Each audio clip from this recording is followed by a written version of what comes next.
Hello, this is just a short explanation of how to do the reading, how to work through the lectures, just kind of how to walk through the class. And I've written all this up for you in the text that appears above this video, but sometimes it's nice to have it kind of talked through in this way too. So you can use both to kind of answer any questions hopefully you have about how to approach the class. So the reading, you can really do the reading a few different ways. So I've put the reading is on a separate page, and it is a combination of secondary and primary sources. So secondary source, right, that is a historian, it's almost always going to be a historian, maybe a journalist, but almost always a historian in this class, writing about a person or a topic, period. That's a secondary source, explaining something about something that happened in history. The primary source is somebody who was there. This can be a whole myriad of things, right? It can be songs, poems, newspaper articles, legal documents, photographs, really, so many different things. Each lecture will have reading that's connected with that topic, and there's typically at least 2 or 3 secondary sources and 2 or 3 primary sources. Sometimes there's a little more, sometimes there's a little less, but on average that's about what it is. I tried to make the reading pretty consistent, right? If there's more readings in there, then the readings themselves are shorter. Excuse me. Okay, so how to approach the reading. You can do this a few different ways. You could, if you wanted to, I've put the reading, it's linked at the top of the lecture, so you could actually do the reading before you do the lecture. I don't know that I would really recommend approaching the reading this way, because even though the reading has some context and some explanation, I think it will be more useful for you if you do the lecture first and then go to the reading, because the reading kind of pulls out some of those themes in different ways. So again, though, if you see something in the reading you're really excited about, you really want to learn more about, start with the reading.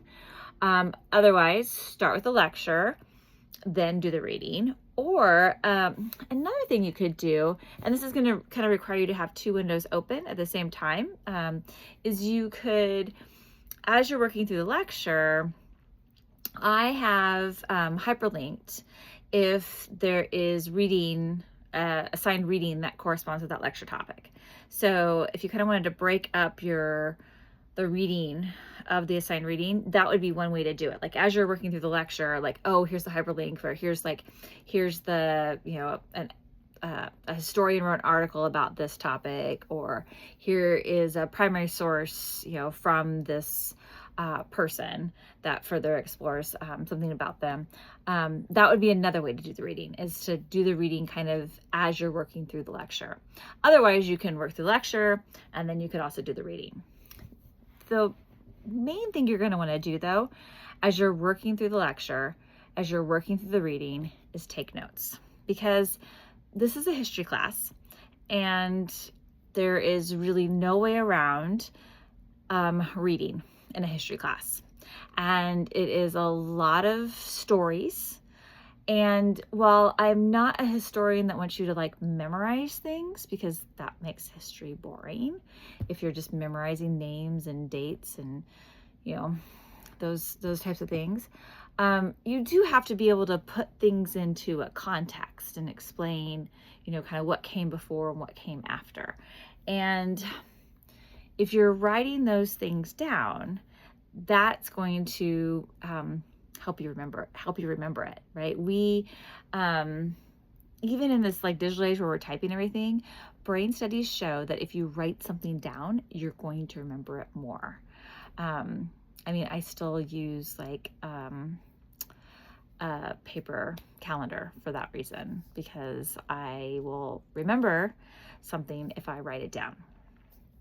So I would recommend, when you open up a lecture, the lecture it's a combination of different material. So one of the things I've done is I've like typed up basically what I would say if we were meeting, in a face-to-face class.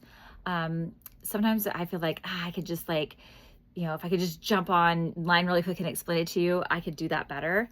So you'll also have, every lecture has a handful of like little short YouTube videos like this one that I try to keep them about less than 5 minutes. And then there's also a handful of external links for like, oh, this page like really explores the subject really well, go check that out. Or documentary, excerpts from documentaries. There's pictures too. I try to like put a bunch of different stuff in every lecture so that it breaks up the lecture and hopefully, yay, makes it fun for you and you like enjoy learning this material, because it's like my favorite thing to do is tell all these stories, and I really want to do them like justice and honor these people and these stories. So I try to find different ways to present it so it can be helpful and interesting for you.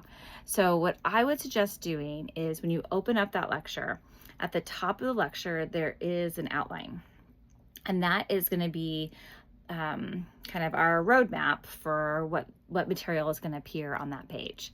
I would suggest, again, hopefully you're writing it down. If you're not, maybe you're typing it, and then you could copy and paste it into another document, that outline. And then as you're working through the material, then you can put your notes within that outline. And if there's something that's connected in the outline to the reading, then you do the reading and you put your reading notes also in that outline. Now, the reason you want to do this, one, it's going to help you remember it. But the exam, there are several exams in this class, and they're all based on key terms. And the key terms are in the outline, and then I've listed them below each outline. There's always at least 4 key terms. Sometimes there's as many as 8. It can vary, but those key terms are like the key points of the lecture, and the lectures are really the foundation of this course, alongside those assigned readings. So if you're taking notes as you're reading, you're jotting down, you're explaining to yourself in your own words what each of those key terms are. Then when you get the exam, you'll have 1 week with the exam. You can open it, you can close it. It's made up of short answers. It's got an essay question that's also like a combination of short answers. We'll have a practice one. It sounds scary initially to think of like maybe writing an essay, but really all you're doing is just showing what you learned, right? And so if you've been taking notes as you've been working through the lecture and doing the reading, you have all the answers. You've got it all right there. So your future self is going to thank your past self if you've been taking notes as you've been doing this reading. One more thing, there is a discussion board that's kept open throughout the whole course. And if you have any, like, it's like as you're working through the material, like something doesn't make sense, somebody makes you like angry about something, you have a question, put that in that discussion board that stays up throughout the whole semester. If you have that question, I guarantee that somebody else has that question too. And you're not only helping me because then I'm not answering multiple emails about the same question. I don't mind doing that, obviously.